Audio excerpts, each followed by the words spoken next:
Assalamualaikum warahmatullahi wabarakatuh. Alhamdulillah.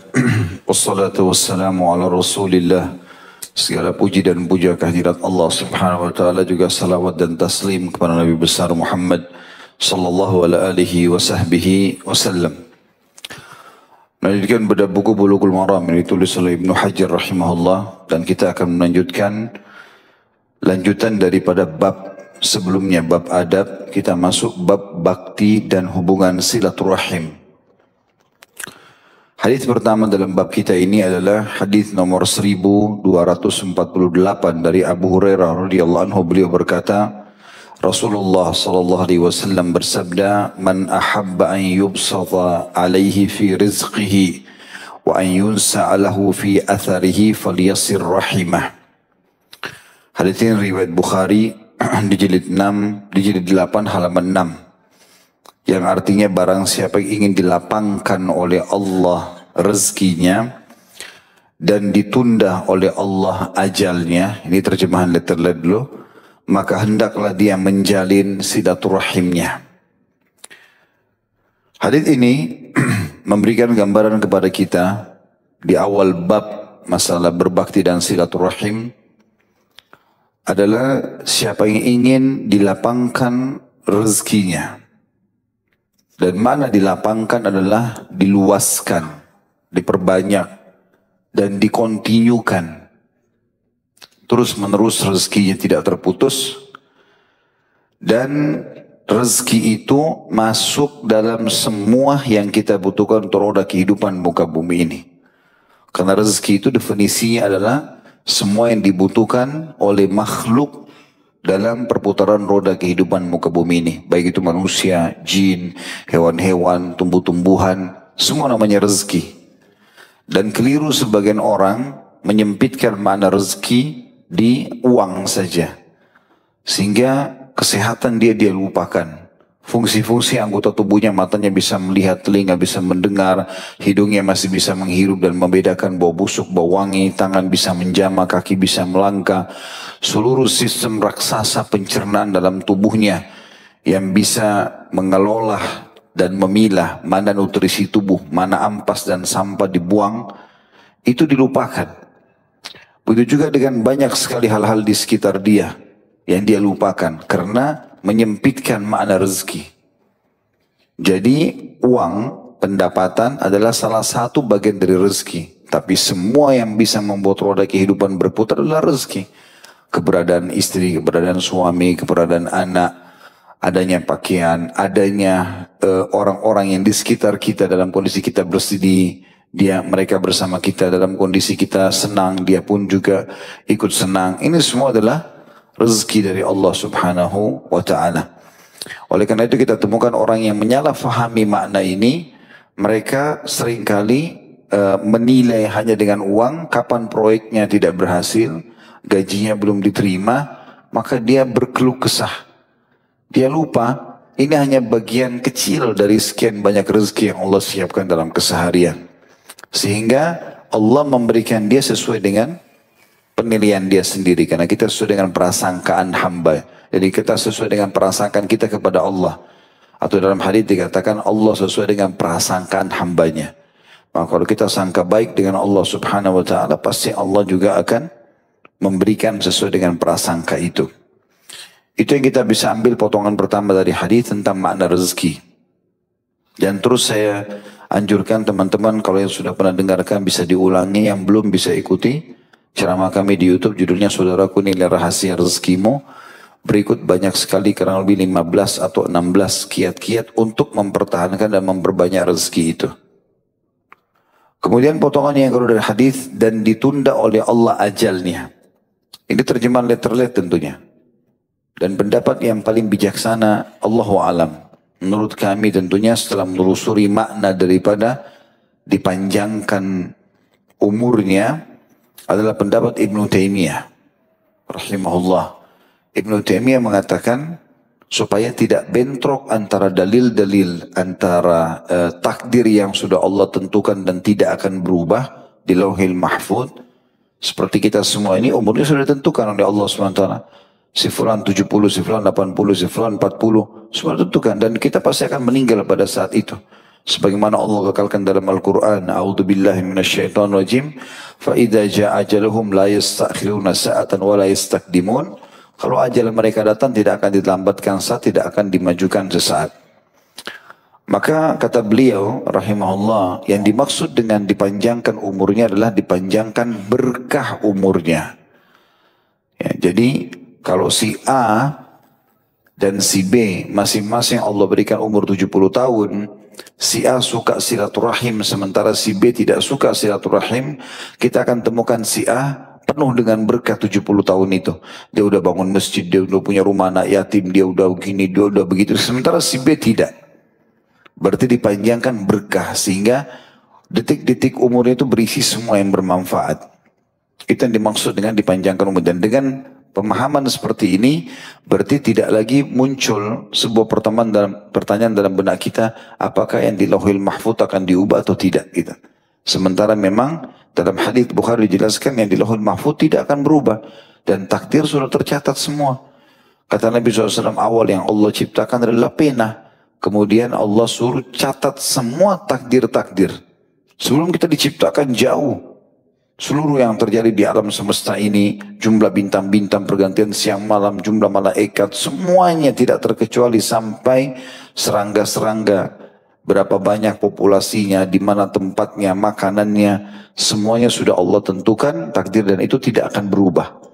Karena kata Nabi SAW dalam penutupan hadis, sesungguhnya catatan di dalam Lauhil Mahfuz itu sudah kering tintanya, tidak akan berubah lagi, gitu kan? Berarti yang dimaksud sini, kalau sudah ditakdirkan umur seseorang, ditentukan di Lauhil Mahfuz tidak akan berubah.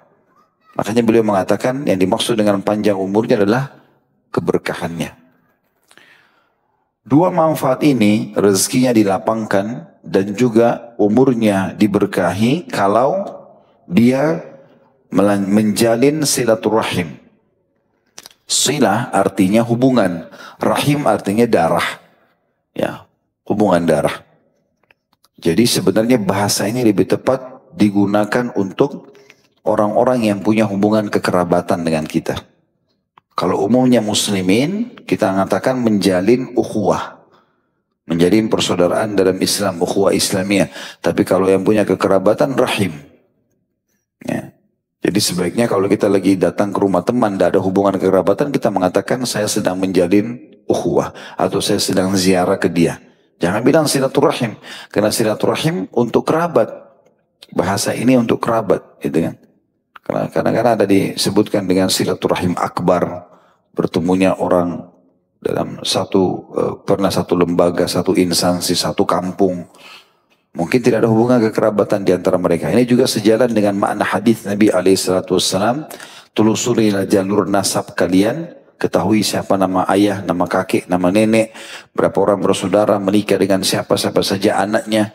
Mungkin antum satu majelis begini ternyata ada hubungan rahim. Tapi kita tidak pernah tahu siapa kakek kita, berapa orang saudaranya, siapa orang tuanya gitu. Hampir rata-rata ikhwah yang saya temuin ya, saya sempat tanya, nama antum siapa? Fulan. Nama ayahnya fulan. Nama kakeknya, ada yang tidak tahu nama kakeknya. Kakek antum orang mana? Tidak tahu. Berapa orang bersaudara? Tidak tahu. Baik, mungkin kakek kita bersaudara 5 orang. Di antaranya ada perempuan dan laki-laki. Kemudian sudah menikah dan punya keturunan. Mungkin dari keturunan darul sebelah, dari kita ini adalah teman kita. Mungkin partner bisnis. Mungkin teman kantor. Mungkin teman di majelis. Ada rahim. Berarti dia punya hak 2. Hak ukhuwah Islamiyah dan hak kekerabatan. Itu kan. Dan inilah yang banyak dijelaskan juga dalam hadis Nabi SAW yang lain. Hadis Bukhari yang kata Nabi SAW kepada seorang sahabat yang berkata membawa sekantong dirham. Ya Rasulullah, saya mau sedekah. Ada 2 orang target nih. Yang pertama, punya hubungan kekerabatan, punya rahim dengan saya. Yang satu, muslim umumnya. Gak ada hubungan kekerabatan. Berarti kan memang ada perbedaan. Maka yang mana saya dahulukan? Kata Nabi SAW, kalau kau berikan kepada orang yang punya kekerabatan denganmu, kau akan dapat 2 pahala. Pahala sedekahnya, pahala silaturahimnya. Jadi maknanya ini harus tepat ditempatkan. Baik. Puncak silaturahim. Dan ini kita relevansikan dengan judul kita. Kenapa Ibnu Hajar mengatakan berbakti dan hubungan silaturahim. Karena memang ulama hampir semua sepakat mengatakan silaturahim yang paling tinggi adalah orang tua. Kedua orang tua. Mereka yang paling layak untuk kita silah. Jalin hubungan sama mereka. Baik mereka masih hidup ataupun mereka sudah meninggal. Jadi sudah meninggal pun harus dilanjutkan itu dengan cara mendoakan mereka, memohon ampun buat mereka, sedekah buat mereka, haji dan umroh buat mereka. Bahkan ada seorang sahabat mengatakan, ya Rasulullah, masih tertinggalkah baktiku pada ayahku setelah dia meninggal? Kata Nabi SAW, iya, engkau melanjutkan hubungan dengan teman-temannya. Teman-teman orang tua kita, itu tempat kita berbakti. Saudara-saudara ayah, saudari ayah, saudara ibu, saudari ibu, semuanya adalah tempat silaturahim. Kata Nabi SAW, al-khalatu bimanzilatil tante dari ibu, pengganti ibu itu sendiri. Gitu kan? Maka ini semua puncak silaturahim. Kita akan bagi rahim ini menjadi beberapa bagian. Ada orang yang sudah punya hubungan rahim sama kita, gitu kan? Sekaligus mereka mahram. Rahim dan mahram. Rahim berarti punya hubungan kekerabatan, mahram berarti tidak boleh menikah. Yaitu jalur langsung ke atas kita, ayah, ibu, kakek, nenek, ya, dan semua jalur ke sampingnya, saudara dan saudarinya, ayah dan ibu, tante, paman, ya, dari ayah dan ibu. Jalur langsung di sebelah kita, saudara dan saudari kita. Jalur langsung ke bawah kita, anak, cucu. Dan semua jalur ke bawah dari saudara kita, keponakan. Ini satu kotak ini, rahim dan mahram. Mereka punya hubungan kekerabatan begitu kita lahir, atau begitu mereka lahir, gitu kan. Dan juga kalau misalnya ponakan-ponakan, anak-anak, begitu mereka lahir, mereka sudah punya rahim dengan kita. Begitu kita lahir, kita sudah punya hubungan rahim dengan orang tua, paman, tante, dan seterusnya. Ya. Makanya pernah saya titik beratkan di salah satu bahasan kita, kalau tidak salah di bahasan dosa besar atau tablik akbar sirah sahabat waktu itu ya, tentang pentingnya kita mulai saja menggunakan istilah-istilah ini minimal dari rumah tangga antum dulu. Rumah tangga kita. Gunakan dan biasakan istilah untuk saudara ayah dipanggil ammi biasanya. Panggil ammi, misalnya namanya Usama, kita bilang ammi Usama. Namanya Ahmad, ammi Ahmad. Itu biasakan panggil paman kita dari ayah itu. Karena ini ada hubungannya dengan hukum syar'i kita. Kalau begitu ayah meninggal, pengganti utamanya adalah para ammi kita ini. Saudara kandungnya ayah. Ya. Karena di Indonesia saya lihat saudara ayah sama saudara ibu dua-dua dipanggil om. Ya enggak? Atau dua-dua dipanggil paman. Padahal ini ada dua istilah yang berbeda. Dan kedudukan secara syar'i juga berbeda pada saat berbakti setelah ayah meninggal. Saudara ayah Kalau kita mau bilang paman, itu itu artinya paman. Tapi kalau kita mau bilang pamanku, orang Arab biasa mengatakan ammi, ya. Ammi Ahmad, ammi Muhammad, ammi Yusuf, siapa saja dipanggil ammi. Kalau saudara dari ibu, laki-laki, paman dari ibu dipanggil khal. Ya, khal. Ini biasa dipanggil perbedaan istilah karena memang beda kedudukan juga. Karena semua jalur paman ini, kalau ayah meninggal yang didahulukan adalah saudara ayah. Kemudian saudari ayah, tante dari ayah dipanggil ammah. Mirip tadi tapi ini ammah. Tapi kita kalau bilang tanteku dari ayah, ammati. Misal teman-teman di sini punya tante, ada Aisyah, ada Hafsah. Dari ayah kita bilang ammati Hafsah, ammati Khadijah, ammati ini gitu ya. Kita gunakan istilah ini sebelumnya. Ya mungkin kalau di keluarga kita masih asing, kita coba terapkan. Karena ini istilah berbeda dengan tante dari ibu. Kalau dari ibu, khalah. Biasa orang bilang khalati. Misal dari jalur ibu kita ada namanya siapa ya? Maimunah misalnya, dan seterusnya kita mengatakan khalati Maimunah misalnya. Nah ini beda. Kalau ibu kita meninggal, maka jalur yang paling layak kita bakti pertama adalah khalati. Tante dari ibu. Tante dari ayah nomor 2. Jadi dari orang tua kita ini nomor 1 ayah dan ibu. Kemudian setelah itu paman dari ayah dan tante dari ibu. Berbeda istilah. Ini ammi, ini khalati. Baru kemudian datang paman dari ayah dan tante dari ayah dan paman dari ibu. Jelas enggak ini? Allahu alam.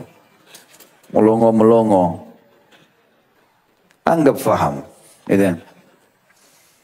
Jadi istilah ini perlu digunakan karena ini ada hubungan rahim, ya. Dan istilah ini paman dan tante dalam bahasa Arab itu tidak ditarik ke pasangannya paman. Ya.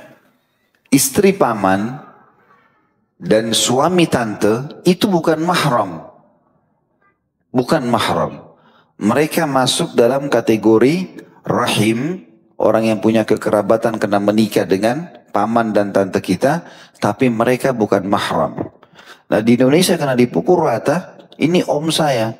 Kalau kita telusuri siapa? Ternyata suami tantenya. Dan dia perempuan. Ini nggak boleh salaman. Karena kalau pisah dengan tantenya, boleh nikah sama si ponakan perempuan ini. Begitu juga dengan istri paman kalau kita ya. Biasa kita panggil tante sampai salaman segala macam. Padahal sebenarnya tidak boleh. Hukumnya bukan mahram mereka. Jadi ada rahim punya hubungan mahram. Ya, ayah dan ibu dan kakek, nenek ke atas jalurnya, semua ke sampingnya mereka, semua ke samping kita, saudara dan saudari, dan ini juga masuk saudara seayah seibu, saudara seayah, saudara seibu. Kalau saudara seayah seibu kita sudah tahu, sekandung biasa kita bilang ya. Kalau saudara seayah, misal laki-laki poligami, punya 2 orang istri, punya anak dari masing-masing istri. Maka anak ini dinamakan anak saudara seayah. Karena satu sumber ayah tapi beda ibu. Atau saudara seibu. Misal janda punya anak, meninggal suaminya, dia nikah lagi sama laki-laki yang lain. Suami kedua juga Allah SWT karunia anak dari dia. Maka dia punya anak 2 sekarang dari suami pertama yang meninggal dengan suami sekarang. Maka anak ini sama-sama saudara, tapi saudara seibu. Karena satu rahim tapi beda ayah. Nah semua sama, ini mahram. Dan semua jalur ke bawah saudara kita ponakan, dan semua jalur kita ke bawah anak cucu mahram. Rahim dan mahram. Ini yang paling pertama harus kita jaga silaturahim dengan mereka. Kemudian yang kedua adalah rahim yang tidak punya hubungan, rahim yang punya hubungan mahram, tetapi ada sebabnya. Sebenarnya dia bisa masuk dalam golongan pertama, tapi untuk menjelaskan saja. Rahim juga jadi mahram, tapi ada sebab. Sebabnya adalah pernikahan. Itu adalah mertua dan anak mantu. Mertua sama anak mantu. Ini adalah punya hubungan rahim dan punya hubungan mahram sama kelompok pertama, tapi ada sebab dulu. Menikah dulu kita. Kalau saya menikah sama istri saya, maka ibu dia menjadi mahram saya. Sebabnya adalah pernikahan itu. Ayah saya jadi mahram buat istri saya karena sebab pernikahan itu. Dan ini jadi rahim dan mahram. Karena mereka mahram abadi. Walaupun na'udzubillah seseorang suami cerai sama istrinya, maka tetap saja orang tua mantan pasangannya mahram abadi. Jadi ini rahim juga. Mahram juga tapi harus ada sebabnya, pernikahan. Kalau tadi yang pertama nggak ada sebab.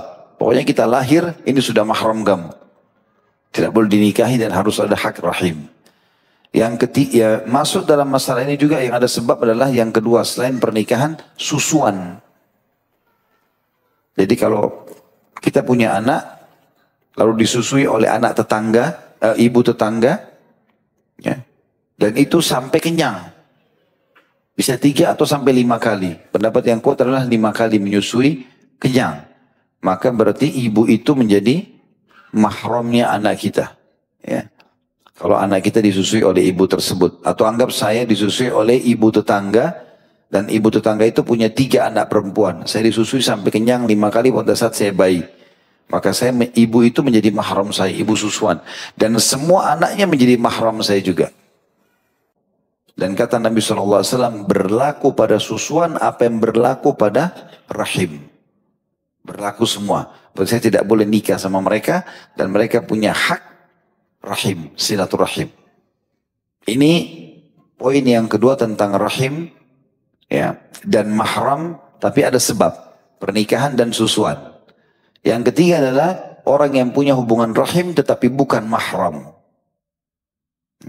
Mereka tidak boleh salaman sama kita, perempuan tidak boleh buka hijab. Itu adalah ipar, ya. Kemudian pasangan paman dan tante, ya. Ini tidak boleh, tadi saya bilang yang biasa kita panggil pak tante sama om di Indonesia, tapi pasangan tante dan om kita ini tidak boleh. Maksudnya tidak boleh, tidak berlaku pada mereka mahram, tapi berlaku pada mereka rahim. Ya. Maka ini rangkaian rahim yang harusnya kita perhatikan secara khusus. Baru kemudian menjalin ukhuwah umumnya dengan kaum muslimin. Ya. Dan ini teman-teman sekalian, syaitan kata ulama selalu berusaha merusak ini. Kalau tidak bisa dirusak antara dia sama kedua orang tuanya, sehingga dia tidak berbakti atau dia durhaka, dirusaklah hubungan antara saudara sama saudaranya. Kisah yang masyhur dalam Al-Quran, kisah Nabi Yusuf AS dengan saudara-saudaranya. Allah ceritakan dalam Al-Quran, tapi tentu di closing cerita surah itu, saudara-saudara Yusuf AS taubat, gitu kan? Memohon kepada Nabi Yakub untuk beristighfar kepada Allah untuk mereka. Tapi di situ pelajaran yang besar. Kalau syaitan masuk di antara mereka. Dan Nabi Yusuf mengatakan itu. Wahai ayahku, sungguhnya inilah yang syaitan lakukan antara aku dengan saudara-saudaraku. Maka dia selalu membuat permusuhan. Kalau ada saudara teman-teman sampai tua, mereka terus saja telepon-teleponan, mereka terus silaturahim saling mendatangi. Ini Masya Allah, luar biasa. Tapi banyak kita temukan di lapangan tidak begitu. Ribut karena warisan, ribut karena pekerjaan, ribut karena kasih sayang orang tua, segala macam. Yang benar saudara itu, kalau kakaknya atau adiknya lebih sayang sama orang tuanya, dia gembira. Itu yang benar. Oh berarti memang orang tua saya lebih sayang. Sebagai bentuk bakti pada orang tua, kita juga sayang saudara kita itu. Sebagaimana orang tua kita sayang. Dahulukan dia, nggak masalah. Dan itu disebutkan dalam surah Yusuf kan. Bagaimana Nabi Yakub memang lebih cinta kepada Yusuf dan Bunyamin. Tetapi beliau tetap adil dalam pemberian. Karena tentu wajar. Kalau kita punya anak-anak, akan ada cenderung kepada salah satunya. Yang paling bakti, yang paling baik gitu kan. Itu umum. Tetapi kita sebagai orang itu tetap harus adil dalam pembagian. Sebagaimana kasus Nu'man, sebagaimana kasus Bashir radhiyallahu anhu pada saat membawa Nu'man, anaknya yang sangat bakti dengan dia ke hadapan Nabi SAW lalu mengatakan, ya Rasulullah, saya ingin anda jadi saksi untuk saya berikan harta khusus buat Nu'man. Nabi SAW tahu kalau Bashir ini punya anak banyak. Maka Nabi SAW tanya, apa kau berikan semua anakmu sama? Dia bilang tidak ya Rasulullah. Karena ini anak lebih bakti gitu. Kata Nabi SAW, saya tidak mau jadi saksi. Dan Nabi tanya kembali, kau mau nggak anak-anakmu bakti sama kau sama semua? Dia bilang tentu ya Rasulullah. Kata Nabi SAW, adillah dalam pemberian. Pemberian ya. Tapi kecenderungan sulit. Ya. Makanya Nabi Yakub AS cenderung dengan Yusuf. Ya, begitu juga dengan orang poligami, dia lebih cenderung dengan salah satu istrinya. Seperti Nabi SAW cenderung dengan Aisyah. Pada saat ditanya siapa yang orang paling cintai, maka beliau mengatakan Aisyah. Walaupun semuanya adil dalam pemberian. Dalam pemberian nafkah harus wajib sama. Tetapi di sini ada kecenderungan gitu kan. Seperti itulah. Kemudian selanjutnya hadis 1249 dari Jubair bin Mut'im radhiyallahu anhu, beliau berkata, Rasulullah SAW bersabda, la yadkhulul jannata qati', yakni qati' ar-rahim. Tidak akan masuk surga orang yang memutus, dalam kurung perawi, yaitu Sufyan bin Uyainah rahimahullah berkata, maksudnya adalah orang yang memutus hubungan silaturahim. Hadis ini riwayat Bukhari jilid 8 halaman 6, Imam Muslim jilid 4 halaman 1981. Nah di sini sama dengan tadi, tentunya kalau tadi keutamaan dapat rezeki yang luas, diberkahi umurnya. Itu kalau orang yang melanjutkan. Kalau orang yang memutus, gak mau tahu saudaranya, gak mau tahu pamannya, gak mau tahu orang tuanya, gak mau tahu yang tadi punya hubungan rahim dengan dia, mungkin karena jenjang ekonominya dia lebih tinggi, sosialnya, pendidikannya dia merasa dia lebih berhak ya, untuk dihormati dan segala macam, maka berarti dia diancam tidak akan masuk surga. Tidak akan masuk surga. Dan subhanallah menjadi sunnatullah teman-teman sekalian. Di dalam keluarga itu ada saja orang yang mampu sekali, ada juga orang yang tidak. Coba antum lihat kerabat antum. Ada saja orang yang sukses, ada yang enggak. Ada orang yang sakit, ada orang yang sehat. Semua ini tujuannya untuk menghidupkan silaturahim itu. Yang sakit dijenguk, yang susah dibantu, gitu kan. Dan ini semua yang tua dihormati, yang kecil disayangi. Itu semua tujuannya agar silaturahim itu hidup. Ya. Dan ini ancamannya berat. Karena tidak akan masuk surga. Kalau dia meninggal tidak sempat silaturahim ini ya. Memberikan hak-hak mereka. Hadis selanjutnya 1250 dari Al-Mughirah bin Syu'bah radhiyallahu anhu bahwasanya Rasulullah sallallahu alaihi wasallam bersabda, "Innallaha harrama 'alaikum uquqal ummahat wa wa'dal banat wa man'an wahat wa kariha lakum qila wa qal wa kathratas su'al wa idha'atal mal." Hadis ini riwayat Bukhari di jilid 8 halaman 4, Muslim jilid 3 halaman 1341 yang terjemahannya. Kata Nabi SAW, sesungguhnya Allah telah mengharamkan atas kalian perbuatan durhaka kepada para ibu, mengubur anak perempuan hidup-hidup, dan mencegah sesuatu yang diperintahkan untuk dinafkahkan, dan meminta sesuatu yang dia tidak berhak mengambilnya. Dan dia Allah sangat tidak menyukai dari kalian perkataan konon dan katanya. Kemudian juga tidak suka banyak meminta-minta dan menyia-nyiakan harta. Hadis ini mengandung banyak sekali pesan Nabi alaihissalam. Tapi saksi bahasan kita di potongan pertamanya. Saya tadi bilang puncak silaturahim adalah kedua orang tua. Ya. Makanya dikatakan sungguhnya Allah mengharamkan atas kalian perbuatan durhaka kepada para ibu.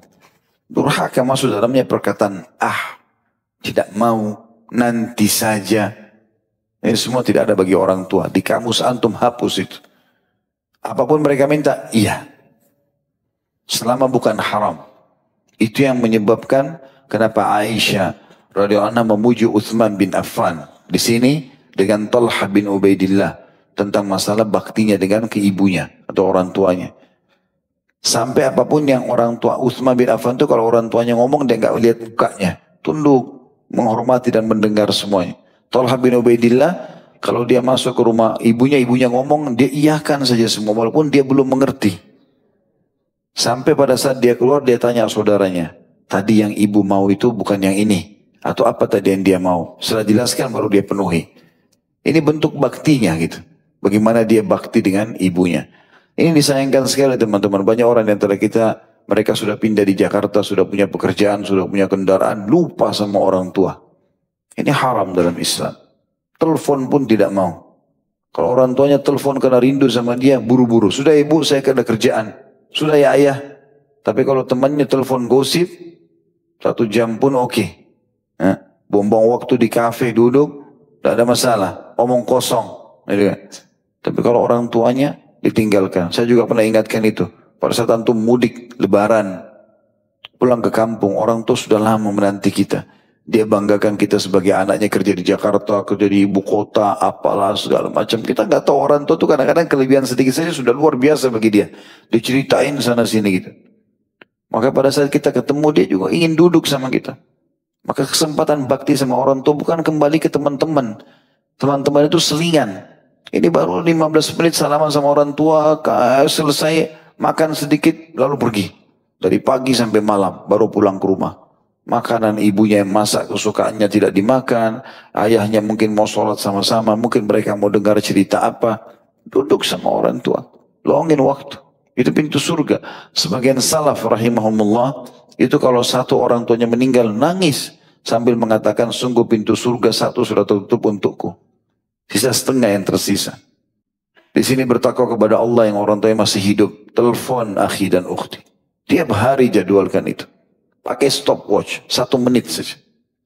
Apakah Assalamualaikum warahmatullahi wabarakatuh. Ayah baik, ibu baik. Apa yang bisa saya bantu? Doakan saya. Tiap hari. Dengan itu insya Allah Allah mudahkan urusan. Saya pernah jelaskan dalam bab bakti orang tua itu. Ada seorang salafus salih masuk di kancah jihad. Sebelum dia pergi dia bilang sama ibunya, ibu doakan saya supaya menang. Pada saat lagi genting-gentingnya peperangan, itu dikepung oleh musuh dan sudah nyata secara hitung-hitungan pasti mereka akan mati terbunuh. Lalu dia teriak mengatakan Allahu Akbar depan para prajurit. Dia panglima perang kebetulan. Allahu Akbar, pasti kita menang. Pertolongan sudah datang. Prajuritnya belum bisa terlalu engah menangkap apa yang dia maksudkan. Berperang sampai betul menang. Padahal secara hitung-hitungan pasti kalah udah. Setelah menang, kata prajurit-prajuritnya, apa tadi yang Anda maksudkan pertolongan Allah sudah datang? Anda lihat malaikat kah? Ada sesuatu yang terjadi. Ya.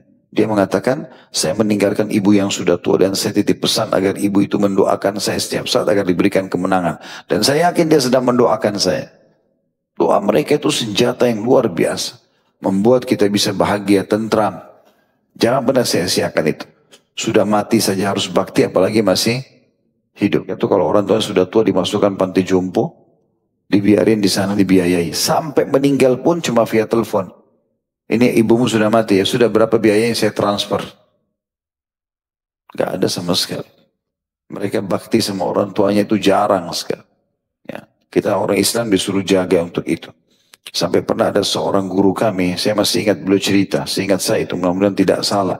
Ini sudah cukup lama waktu masih kuliah dulu. Dia bilang saya pernah lewat sama istri saya, ada satu ibu tua mau menyeberang jalan. Dan tidak ada yang berhenti. Sampai saya sama istri saya lewat, kemudian istri saya pun memapah tangannya, ibu tua itu, nenek tua itu, lalu saya di sebelah istri saya, lalu kami menahan mobil, kemudian kami jalan. Setelah kami tiba di pinggir jalan, ibu itu menangis.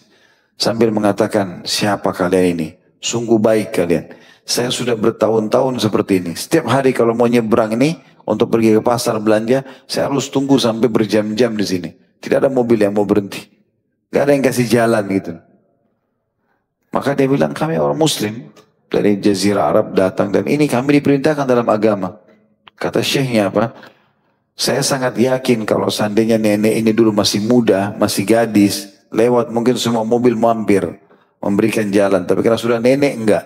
Tapi kita dalam Islam tidak seperti itu. Kita selalu menghormati orang-orang yang sudah tua. Dan sekian banyak dalil tentang masalah bakti sama orang tua tentunya. Kemudian yang kedua, larangan Nabi SAW mengubur anak perempuan hidup-hidup. Ini adalah tradisi orang Arab jahiliyah Mekah dulu. Mereka merasa kalau punya anak perempuan memalukan. Sekaligus memilukan bagi mereka. Karena mereka harus malu di tengah-tengah masyarakat. Dan dia anggap tidak bisa menjadi kesatria. Gak bisa menjadi kepala suku. Gitu kan. Kerjanya di rumah, hamil, punya anak, urus rumah. Jadi bagi mereka itu tidak pantas untuk hidup. Jadi kalau orang-orang Mekah dulu punya anak, misalnya 3 anak perempuan, 2 dibunuh, 1 dibiarin hidup. Itu untuk populasi manusia saja. Maka itu yang terjadi. Dan Allah Subhanahu Wa Taala melarang itu melalui lisan Nabi Muhammad Sallallahu Alaihi Wasallam. Tentu membunuh anak semuanya tidak boleh. Kalau kita hubungkan dengan zaman kita sekarang adalah memungkiri takdir Allah Subhanahu Wa Taala. Teman-teman yang istrinya lagi hamil atau berharap punya anak, jangan pernah mendikte Allah. Udah Allah kasih perempuan, Allah kasih laki-laki, terima saja. Saya kalau istri saya lagi hamil tanya, kira-kira mau anak apa, laki-laki atau perempuan? Saya bilang ya Allah kasih. Allah kasih laki-laki, alhamdulillah. Allah kasih perempuan, alhamdulillah. Bagi saya semua sama saja. Walaupun mungkin kita kadang-kadang ingin laki-laki atau kita ingin perempuan, yang mana Allah kasih terima. Karena Allah lebih tahu masalah itu. Dr. Ziyad Al-Abbadi hafidahullah, salah satu guru kami, ahli hadis di Jordan, pernah tampil akbar di Makassar, dia cerita masalah itu. Dia bilang, karena waktu itu membahas tentang perkataan salaf atau pernyataan salaf kalau tidak salah tentang hubungan dengan Allah, maka dia cerita, dia bilang salah satu yang saya ingin berbagi dalam doa wa ikhwan dan akhwat sekalian, jangan pernah mendikte Allah. Dia kasih contoh dirinya. Dia bilang, saya dulu waktu awal nikah, saya ingin sekali punya anak. Saya cuma ingin punya anak laki-laki. Karena saya ingin mereka menjadi da'i, mereka menjadi mujahid, mereka menjadi hafidh Quran. Perempuan ada iya, tapi laki-laki. Maka dia bilang dalam doa saya bilang, ya Allah, jangan engkau kasih aku kecuali anak laki-laki. Niatnya baik, ingin punya anak laki-laki banyak gitu kan. Tetapi subhanallah, dengan doa ini, dia bilang saya sadar akhirnya setelah itu.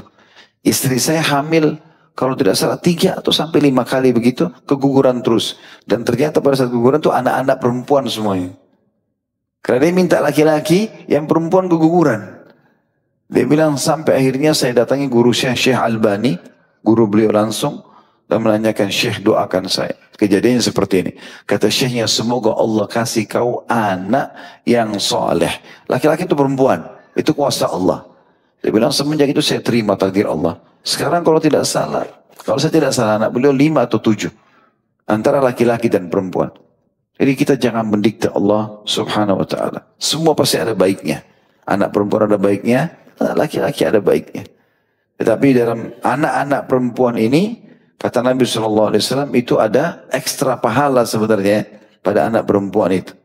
Karena kata Nabi SAW, siapa yang dikarunia anak perempuan lalu dia didik dengan baik, ya, sampai menikah, dia serahkan kepada suaminya, maka dijamin baginya surga.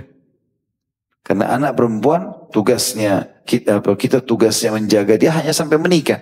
Setelah itu kita serahkan kepada suaminya. Saya nikahkan kamu sama anak saya Fulan bin Fulan, Fulan bin Fulan. Dia saya serahkan kepada kamu loh ini. Makannya, minumnya, tempat tinggalnya, keamanannya, pendidikannya kau yang ambil alih nih. Laki-laki itu mengatakan saya terima. Baik, silahkan. Kita orang tuanya menjadi nomor 2 sekarang. Tapi kalau anak laki-laki beda. Dia akan terus berbakti dengan kita gitu kan. Maka perempuan lebih banyak pahalanya dari sisi itu. Karena ada batas waktu saja. Anak laki-laki kesempatan bakti sama orang tuanya sangat terbuka. Dan ini berarti masuk dalamnya masalah di saat sekarang ini aborsi ya. Menggugurkan kandungan. Itu tidak boleh. Ya, sampai ulama membahasakan anak zina pun gak boleh diaborsi. Anak hasil zina pun gak boleh diaborsi. Karena itu tidak ada dosanya anak itu. Dosanya apa? Tidak ada dosa dia. Dia tidak salah apa-apa. Ya. Ya, makanya orang tuanya harus hati-hati. Tidak boleh dia melakukan perzinahan itu. Bagi yang ketiga, mencegah sesuatu yang diperintahkan. Yang dimaksud sini adalah mencegah sesuatu yang diperintahkan untuk dinafkahkan. Dalam arti kata, sesuatu yang sudah diperintahkan Allah SWT mengeluarkan seperti zakat, sedekah. Kita tidak boleh menahan orang. Ya. Para akhwat kita, para istri muslimah yang mengharapkan surga. Jangan pernah memasuk di pintu ini. Kalau suami mau sedekah, bantu, dukung dia. Jangan malah terbalik. Kita menahan masalah itu. Gak usah dibantu itu. Bahkan ada banyak wanita yang membuat suaminya durhaka sama ibunya. Pada saat ibunya butuh sesuatu, lalu dia bilang sama istrinya, saya mau bantu ibu saya. Gak usah, kan baru bulan lalu bantu. Akhirnya gak jadi bakti sama orang tuanya gara-gara istrinya.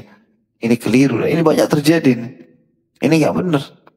Tugas antum sebagai laki-laki pemimpin harus punya prinsip dalam rumah tangga. Berikan istri haknya, selebihnya tidak ada campur tangan dia dalam masalah harta itu. Antum bebas mengelola termasuk bakti sama orang tua. Itu penting. Kalau antum terima gaji 10 juta kasih semua istri, biar celana dalam minta sama istri, ini butuh dicambuk ini. Hah? Ada pernah ikhwah begitu telepon, kenapa enggak antum enggak telepon? Habis pulsa Ustaz. Anak baru minta sama istri yang dibeliin pulsa. Beli pulsa dari istri. La haula wa la quwata illa billah. Antum belikan dia pulsa, iya. Kenapa terbalik ini? Hah? Jadi semestinya apapun yang dinafkahkan, yang wajib termasuk laki-laki sekarang nafkahkan kepada orang tuanya, itu harusnya dia lakukan. Baik buat istri ataupun juga untuk orang tuanya. Ya. Ada yang mencegah ini maka kena ancaman di sini.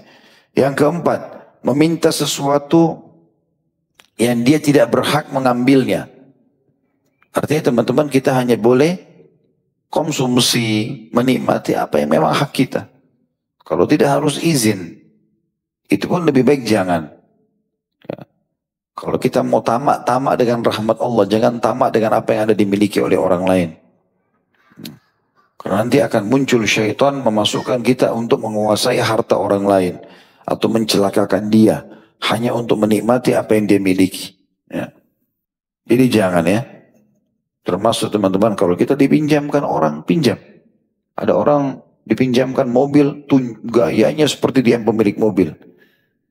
Padahal sebenarnya cuma pinjaman. Ya. Atau rumah dipinjamkan oleh orang. Atau pakaian. Ya. Dan itu bukan aib kita mengatakan, oh, ini bukan punya saya hanya dipinjamkan. Itu sifat orang mukmin. Berulang-ulang saya bilang, orang mukmin itu harus sama antara wajah dia dengan hati dia. Sama persis. Dia marah di sini, marah dalam hatinya memang. Dan itu kena pelanggaran agama. Dia senyum, ya dia senyum berarti. Hatinya pun seperti itu. Tidak ada dua wajah. Wajahnya senyum, kemudian yang hatinya gerutu misalnya. Maka itu bukan sifat orang beriman. Kemudian juga larangan yang selanjutnya adalah Allah tidak menyukai dari kalian perkataan konon dan katanya. Ya. Atau lebih tepatnya qila wa qal, ini katanya begini, katanya begitu. Ya. Sepertinya segini dan sepertinya seperti itu tidak boleh. Kecuali kalau sudah pasti kita sudah tahu informasi itu dan perlu kita sebarkan, kita sampaikan. Kalau tidak usah. Makanya dalam hadis yang pernah kita bahas di dosa-dosa besar di Rabu malam, itu salah satu hadis kata Nabi SAW, cukuplah dosa yang sangat berat bagi seseorang yang menukil dengan lisannya semua yang didengar oleh kupingnya. Ini nggak boleh. Kita terima perkataan di sini teman-teman, maka disortir dulu di otak kita, baru dikeluarkan dengan lisan. Allah buat kita punya dua kuping dan lisan satu, itu supaya kita lebih banyak dengar, sortir, jangan lebih banyak bicara. Maka harus hati-hati. Jadi kalau kita keluarkan sesuatu yang sudah pasti, yang benar dan tidak bermasalah buat kita. Kalau berhubungan dengan masalah kehormatan orang lain, harta orang lain, ghibah, fitnah, gunjing, menipu, dan gak ada dalam kampus kita. Gak ada urusannya sama kita. Jangan campur. Rezeki sudah Allah tentukan. Kita gak butuh untuk masuk ke wilayah orang lain. Kemudian banyak meminta, yang dimaksudnya adalah mengemis ya. Mengemis. Antum harus punya jiwa mulia. Perlu minta, enggak perlu enggak usah. Enggak perlu. Beli ya. Mulia. Jangan biasakan membuka pintu ini, karena ini seperti penyakit jiwa kata ulama. Orang kalau terbiasa meminta-minta, nanti biar walaupun dia Allah berikan kekayaan tetap minta. Enggak, jangan, mulia. Kalau kita sudah punya makanan hari itu, kita sudah punya pakaian, sudah selesai.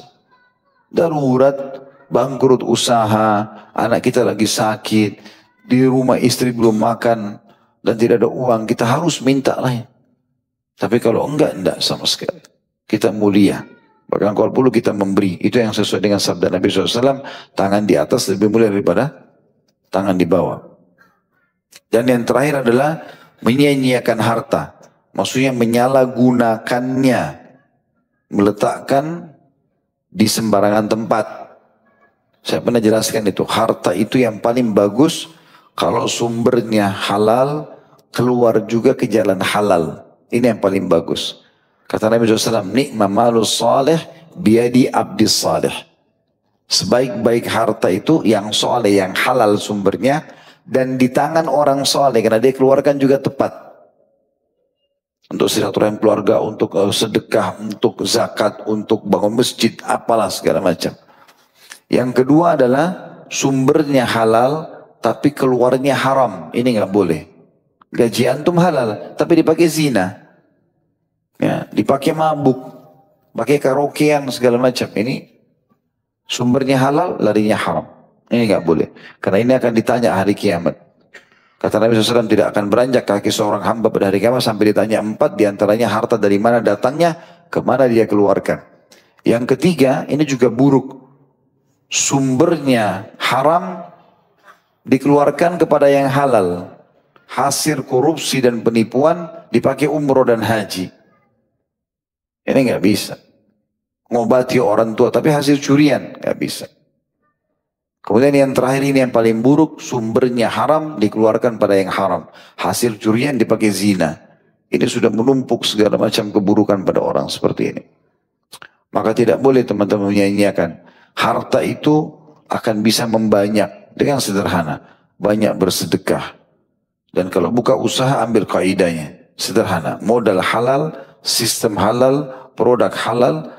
Selebihnya dihiasi dengan sedekah. Maka akan untung dengan izin Allah Subhanahu Wa Taala. Hadis selanjutnya 1251.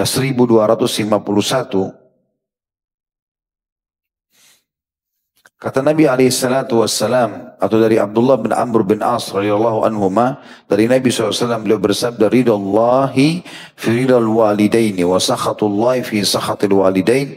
Keridhaan Allah berada pada kedua atau kepada keridhaan kedua orang tua, dan kemurkaan Allah berada pada kemurkaan kedua orang tua. Hadis riwayat Tirmidzi, Ibnu Hibban dan juga Al-Hakim. At-Tirmidzi meriwayatkannya di jilid 4 halaman 310, Ibnu Hibban jilid 2 halaman 172, Al-Hakim jilid 4 halaman 151 dan 152. Dan juga ini dihasankan oleh Syekh Albani. Makna ridho di sini ya, adalah sesuatu yang memuaskan. Kalau dari Allah berarti Allah akan berikan kepuasan kepada kita. Ya, dipenuhi semua kebutuhan. Kalau manusia berarti membuat dia ridho, artinya sudah tidak bisa lagi menilai kebaikan kita. Ya. Kalau orang tua selalu kebutuhannya semua kita penuhi, selalu kita baik sama dia sampai dia udah nggak tahu lagi harus bilang apa. Maka keridhaan orang tua ini kalau sampai pada puncak mereka ridho, mereka sampai selalu mendoakan kita, mereka selalu gembira kalau kita telepon, mereka selalu kehilangan kalau kita lagi safar. Maka ini berarti kita sudah mengundang ridhonya Allah Subhanahu Wa Taala. Ini puncak silaturahim tadi yang saya bilang. Jadi bakti sama orang tua. Ya. Yang masih hidup orang tuanya perbanyak bakti sama mereka, silaturahim dengan mereka, sedekah buat mereka, penuhi kebutuhannya walaupun orang kaya ya. Walaupun orang kaya. Antum kaya, orang tua antum kaya. Antum mau gembirakan, belikan mobil baru. Sedekah buat orang tua. Karena masa tidak harus orang miskin baru dibantu. Karena banyak orang begitu. Dianggap orang tuanya lebih kaya dari dia nggak pernah kasih hadiah apa-apa. Tidak. Berikan pakaian, berikan kendaraan, berikan apa saja yang dia suka gitu ya. Dan kalau perlu bahasakan kepada orang tua, izinkan saya untuk berbakti. Saya bahasakan itu kepada ayah saya. Kadang-kadang kalau saya telepon, abah ada pesan apa? Nggak ada apa-apa, nggak usah. Izinkan saya untuk bisa berbakti. Apa yang saya bisa lakukan? Beli apa kek? Makanan. Kadang-kadang beliau pikir baru mengatakan, belikan yang ini. Ya, berikan yang ini. Baik, saya berikan. Jadi kita cari kesempatan itu. Ya. Dan kemurkaan Allah ada pada kemurkaan kedua orang tua. Murka. Sakhat itu murka. Marah. Yang membuat orang tua akhirnya merasa kecewa. Ya. Dan ini banyak sekali terjadi dari anak-anak. Ya mungkin orang tuanya berharap dia masuk ke jurusan tertentu kuliah. Atau berharap dia menikah sama fulan atau fulana. Yang berharap dia tinggal dekat dengan rumah orang tuanya. Lalu kemudian semua diabaikan. Bisa membuat orang tuanya kecewa. Kalau kita betul-betul mau meninggalkan apa yang orang tua kita titahkan. Maka minta keridhoannya. Jangan pindah rumah sampai kita bisa membuat dia ridho. Jangan kita pindah ke jurusan lain kuliah sampai kita sudah menjelaskan, membuat mereka bisa terima gitu loh, dan memberikan janji-janji positif ya. Karena memang kita ini bagian daripada orang tua kita. Makanya dalam hukum qisas atau kriminal, bab kriminal itu orang tua kalau membunuh anak maka tidak boleh dibunuh, tidak ada qisas bagi mereka. Karena kita ini bagian daripada orang tua kita. Walaupun itu ada dosa ya. Walaupun itu dosa yang dilakukan. Selanjutnya 1252 dari Anas radhiyallahu anhu dari Nabi SAW beliau bersabda, "Walladzi nafsi biyadihi la yu'minu 'abdun hatta yuhibbu li jarihi aw li akhihi ma yuhibbu li nafsi." Demi zat yang jiwaku berada di tangannya, tidaklah seseorang hamba beriman sehingga dia mencintai untuk tetangganya atau untuk saudaranya satu kebaikan yang dia cintai untuk dirinya sendiri. Hadis ini riwayat Bukhari jadi 1 halaman 10, Muslim jadi 1 halaman 68. Dan lafaz ini adalah milik Imam Muslim. Hadis ini tentunya yang berhubungan dengan masalah silaturahim adalah potongan kalimat awli akhihi atau untuk saudaranya. Dan puncaknya adalah saudara seayah, seibu, atau seayah saja, atau seibu saja, atau saudara susuan, ini semua puncaknya.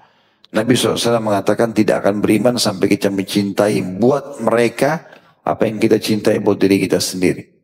Makanan apa yang kita lagi suka, ingat langsung kerabat, ayah, ibu, kirimkan kepada mereka.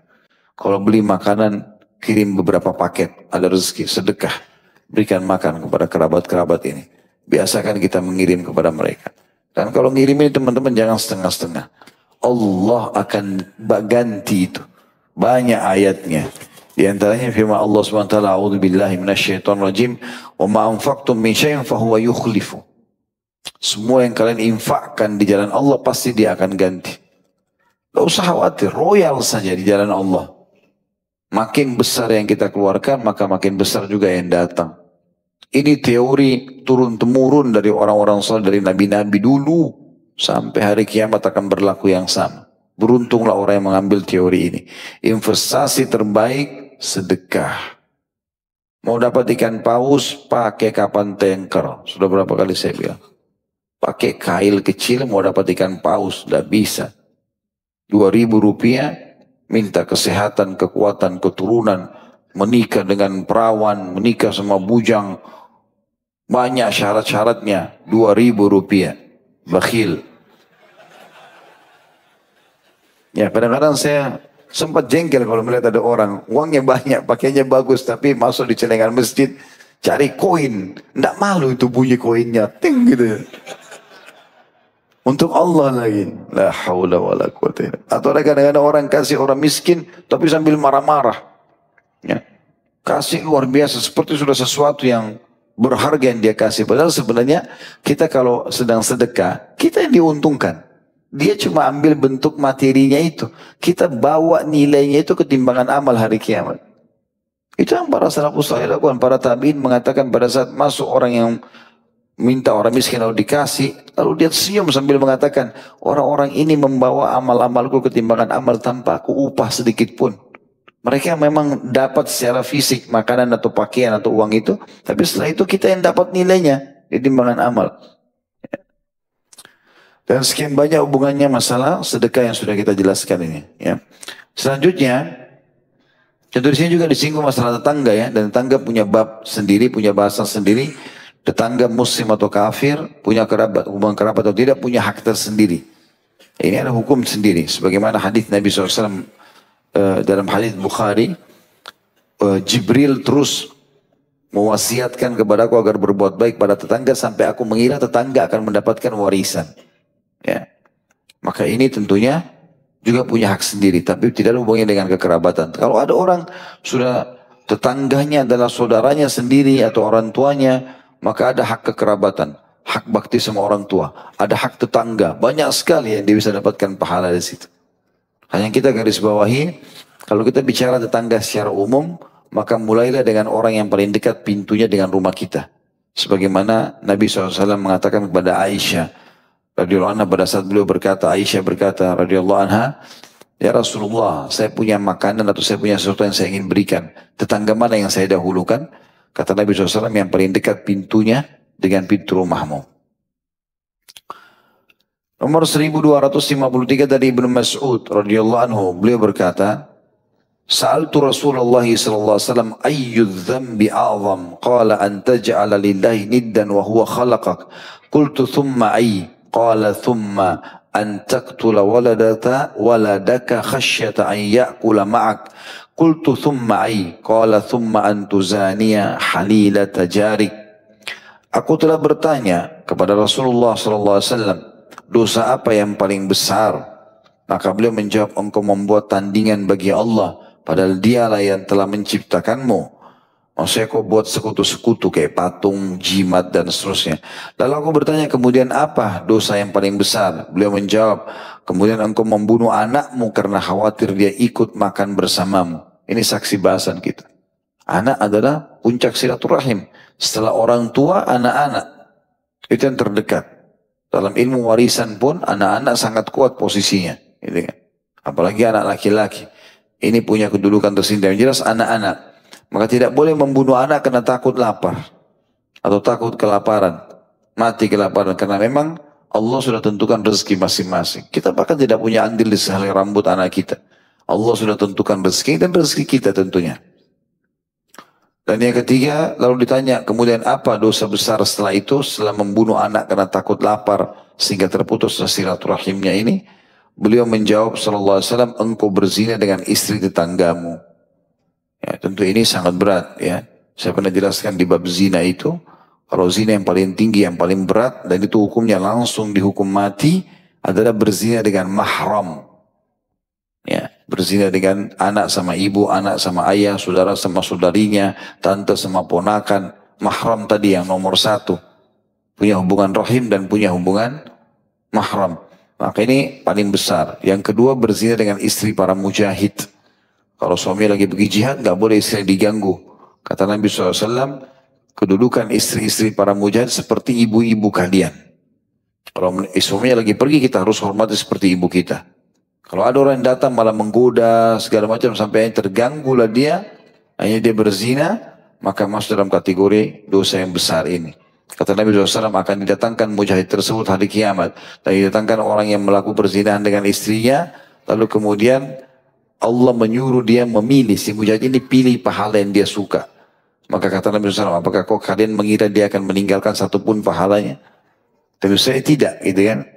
Kemudian yang ketiga, istri dengan berzina dengan istri tetangga di sini.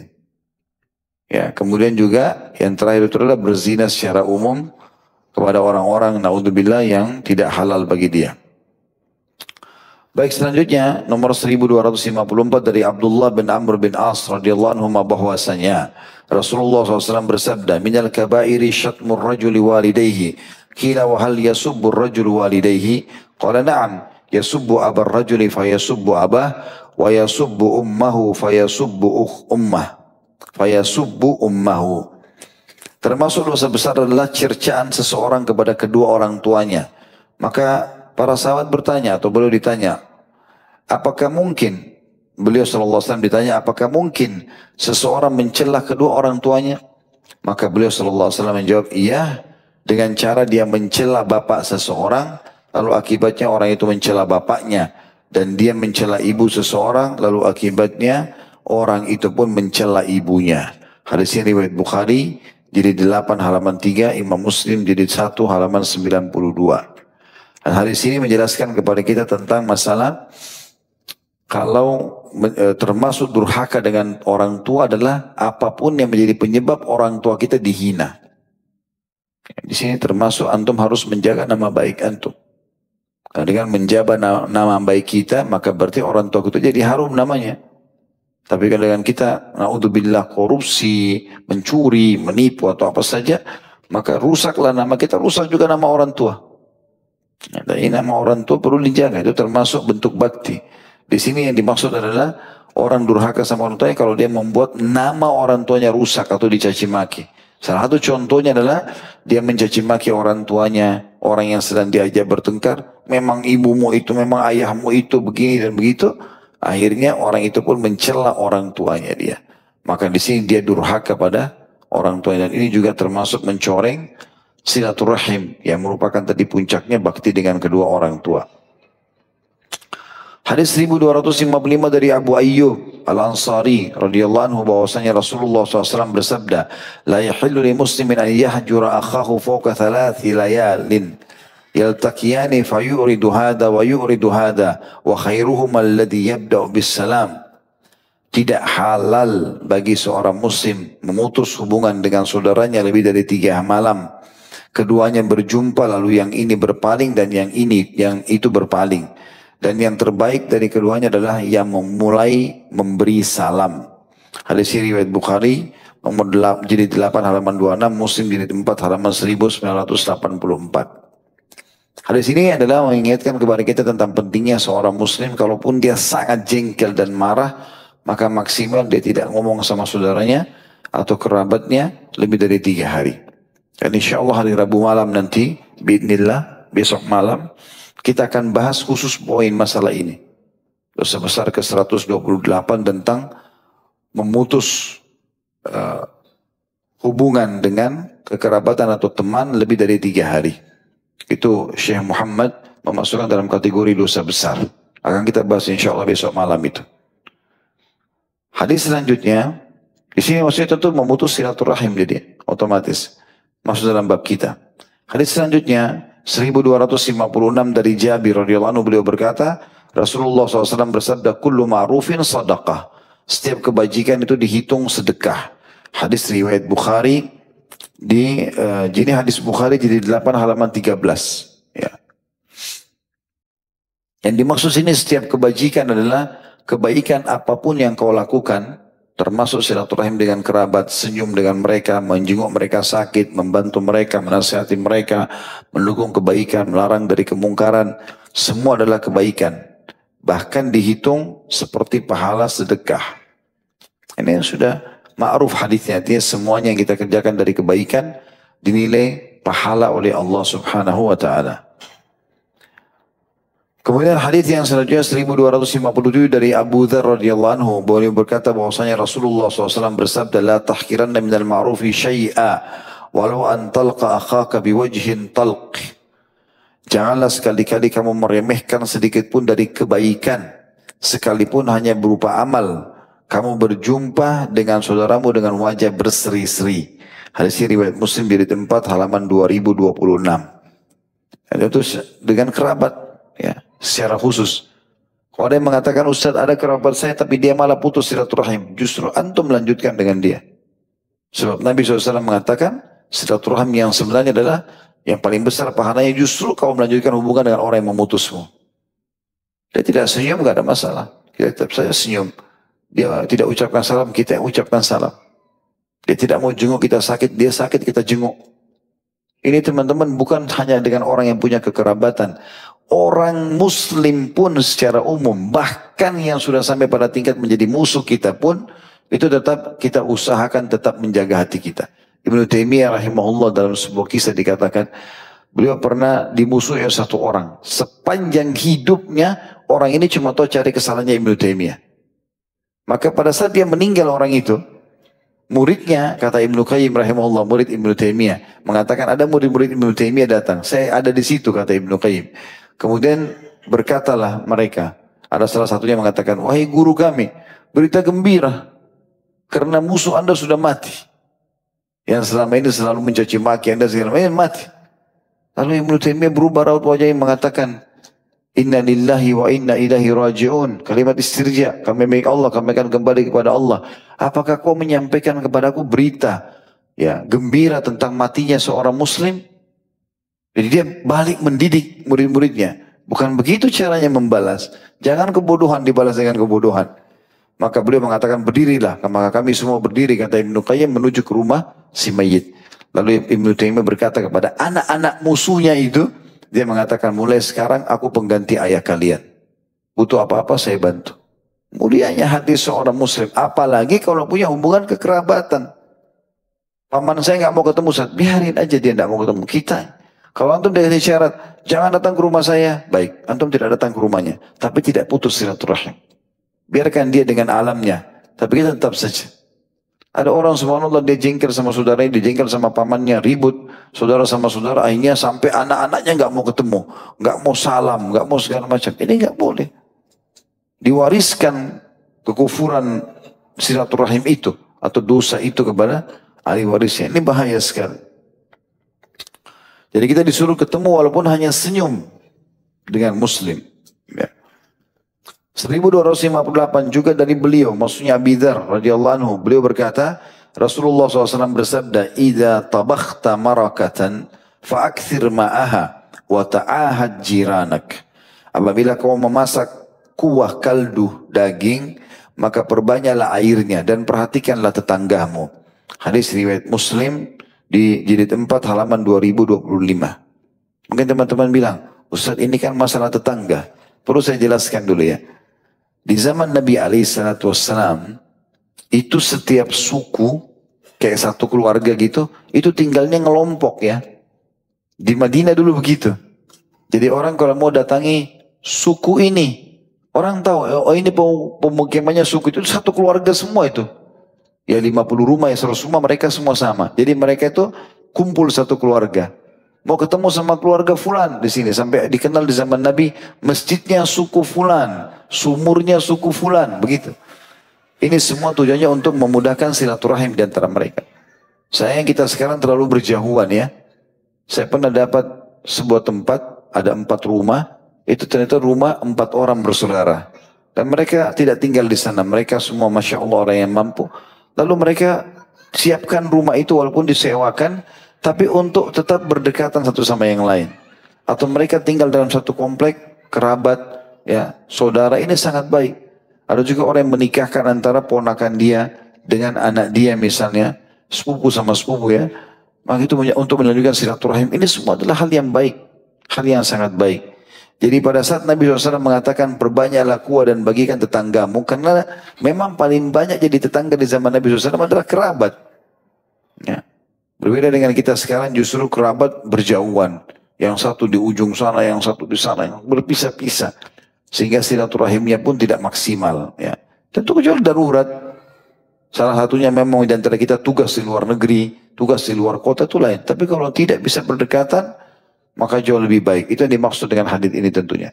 Kesimpulannya adalah hadits ini adalah bagaimana kita sering menjalin hubungan silaturahim walaupun hanya dengan berbagi kuah makanan ya, atau kuah daging. Hadis 1259 dari Abu Hurairah radhiyallahu anhu. Beliau berkata, Rasulullah SAW bersabda, "Man naffasa an mu'minin kurbatan min kurabi dunya, naffasallahu anhu kurbatan min kurabi yaumil qiyamah. Wa man yassara ala mu'sir, yassarallahu alaihi fid dunya wal akhirah. Wa man satara musliman, satarahu Allahu fid dunya wal akhirah. Wallahu fi auni al-abdi ma kana al-abdu fi auni akhih." Hadis riwayat Muslim, ini di jilid 4 halaman 2074. Artinya, barang siapa membebaskan dari seorang mukmin satu kesempitan dari kesempitan dunia, niscaya Allah akan membebaskan darinya suatu kesempitan dari kesempitan hari kiamat nanti. Jadi misalnya kerabat kita atau teman kita, tetangga kita terlilit utang, kita lunasi, dia butuh apalah menikah, kita bantu, dia butuh nasihat, kita nasihati, dia butuh apa saja selama itu halal, kita berikan. Siapa yang keluarkan seseorang muslim dari kesempitan dunia, maka Allah selamatkan juga kita dari kesempitan akhirat. Tergantung berapa banyak kita bantu, begitu juga banyak bantuan yang datang untuk kita pada hari kiamat. Di sini ulama juga mengatakan termasuk masalah utang, termasuk masalah sakit, termasuk masalah apa saja yang sedang dihadapi. Kemudian potongan hadisnya selanjutnya, dan barang siapa yang memberikan kemudahan kepada orang yang kesulitan, niscaya Allah akan memberikan kemudahan kepadanya di dunia dan di akhirat, memudahkan urusannya, memudahkan pekerjaannya, ya. Dan ini saya subhanallah baru pertama kali saya ketemu ada orang seperti itu ya. Ada seorang saudara kita, salah satu orang yang memiliki jabatan di pemerintah ini. Saya tidak usah sebutkan namanya, tapi saya Masya Allah kagum melihat perbuatan itu. Dan saya belum pernah temukan itu ya. Baru pertama kali setelah kenal beliau. Jadi pada saat saya tablik akbar, dan beliau termasuk pendukung dalam acara itu dan yang mengundang, itu rupanya banyak ikhwah-ikhwah kita dan akhwat kita yang datang jualan di situ. Tempat tablik akbar di salah satu kota. Tepatnya di Makassar lah ya. Kemudian kalau ada ikhwah dan akhwat kita yang datang situ dagang, jual di tablik akbar itu. Dia datang, dia keliling. Dia tanya, berapa banyak ini celana? Sekian. Berapa harganya? Sekian. Dibeli semua sama dia. Makanan semua dibeli. Dibagi-bagi. Jadi mereka yang datang dagang itu bisa fokus ikut ta'lim. Dibeli semua barang sama dia. Bahkan dia bilang sama staf-stafnya, kalau ambil makanan, ambil dari muslim-muslim ini. Jangan lagi beli dari yang lainnya. Supaya kita bantu mereka justru yang belum ada ekonominya. Jadi pedulinya terhadap sama muslim itu luar biasa. Gitu. Memudahkan urusan orang gitu. Mungkin tidak semua pedagang berpikir, begitu dia bawa 100 lembar celana misalnya, atau baju langsung laku semuanya. Ini dibeli dan tanpa tawar. Berapa harganya dibayar. Untuk memberikan bantuan kepada seorang muslim. Ini yang dimaksudkan, barang siapa yang memberikan kemudahan kepada orang yang sedang kesulitan, niscaya Allah akan memberikan kemudahan kepadanya di dunia dan di akhirat. Dan yang ketiga, barang siapa yang menutupi keburukan seorang muslim, aibnya, maka niscaya Allah akan menutupi keburukannya di dunia dan di akhirat juga. Dan Allah akan selalu menolong seorang hamba, selama hamba tersebut selalu menolong saudaranya. Ya, pada hal-hal yang tentu boleh ya. Kalau hal-hal yang maksiat tidak boleh kita membantu tentunya. Jadi di sini teman-teman, kalau kita tahu tentang aib seorang muslim, tugas kita nasihati dia, terus tutupi. Ya, saya pernah buat tablik akbar tuh judulnya tasattur, tabayun dan tasattur. Tabayun cross check dan tasattur tutupi. Kalau ada sesuatu yang kita dengar tidak baik tentang saudara kita, tabayun dulu. Datang kepada cross check. Sampai kepada saya berita begini benar gak? Kalau benar harusnya begini-begini. Kalau salah begini-begini. Misalnya ya. Setelah itu tasattur, tutupi. Kembali kepada hadis Nabi SAW, man satara musliman fi dunia, satarahullahu yaumal qiyamah. Siapa yang menutupi aib seorang muslim di dunia, maka Allah akan tutupi aibnya pada hari kiamat. Jadi jangan malah diekspos. Ya. Selanjutnya 1260 dari Abu Mas'ud radhiyallahu anhu, beliau berkata, Rasulullah SAW bersabda, man dalla ala khairin falahu mithlu ajri fa'ilihi. Barang siapa yang menunjukkan kepada satu kebaikan, maka dia mendapatkan pahala seperti pahala orang yang mengerjakannya. Diriwayatkan oleh Imam Muslim di jilid 3 halaman 1506. Tentu pernah saya jelaskan hadis ini sebab disebutkannya ya. Pada saat Nabi SAW lihat ada beberapa muslim dari padang pasir, dari salah satu suku suku Arab padang pasir, mereka miskin sekali. Dan kelihatan dari wajah mereka tuh warna merah kehitam-hitaman, badannya kecil karena memang kurus, karena memang mereka sangat susah. Pakaiannya pun di badan hanya satu lembar yang diikat di leher. Kalau ada angin tersingkaplah aurat mereka. Maka Nabi SAW memotivasi sahabat untuk sedekah. Ayo sedekah, sedekah memperbanyak harta, meredam murkanya Allah, dimotivasi di masjid. Maka sambil orang-orang ini dari jauh jalan menuju ke masjid, Nabi sudah tahu ini butuh bantuan. Sebelum tiba Nabi sudah motivasi mereka. Sementara para sahabat termotivasi dengan penyampaian Nabi SAW, rupanya ada satu orang cerdas nih. Dia berdiri, langsung dia keluarin semua hartanya yang dia punya, dia taruh di depan Nabi SAW. Ya Rasulullah, saya memberikan seperti yang Anda minta ini. Ini yang saya mampu. Tiba-tiba tuh lihat itu, orang semua satu masjid datang ngeroyok, pada sumbang semuanya. Maka Nabi SAW mengatakan, siapa yang menunjukkan pada kebaikan, dia akan menjadi penyebabnya, atau dia penyebabnya, maka dia akan dapat pahala orang yang mengikutinya, tanpa dikurangi sedikit pun dari pahala orang yang mengikutinya. Jadi kalau antum memulai menghidupkan silaturahim ini, ya, tadi diantaranya menghidupkan panggilan-panggilan syar'i tadi ya, ammi, khal, ya, paman dari ayah, paman dari ibu, kemudian ammati dan khalati, tante dari ayah dan dari ibu, sehingga kita bisa mengetahui ya posisi mereka masing-masing dan silaturahim dengan mereka. Lalu kemudian menjadilah sebuah pola itu dan dijadikan sebagai contoh, maka kita akan panen pahala. Ya. Ini kesempatan. Mungkin mereka tidak biasa silaturahim, kita yang silaturahim. Mungkin mereka tidak biasa salam, kita salam. Mungkin mereka terbiasa tidak bicara agama, tapi pada saat kumpul kerabat kita yang memulai pembicaraan agama. Maka akhirnya jadi hiduplah suasana itu dalam kebaikan, maka kita panen pahalanya.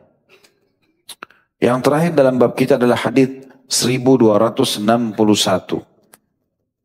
Dari Ibnu Umar radhiyallahu anhu, dari Nabi SAW beliau bersabda, man ista'adakum billahi fa'idhu, wa man sa'alakum billahi fa'atu, wa man ata ilaikum ma'rufan fakafi'u, fa illam tajidu fad'u lahu.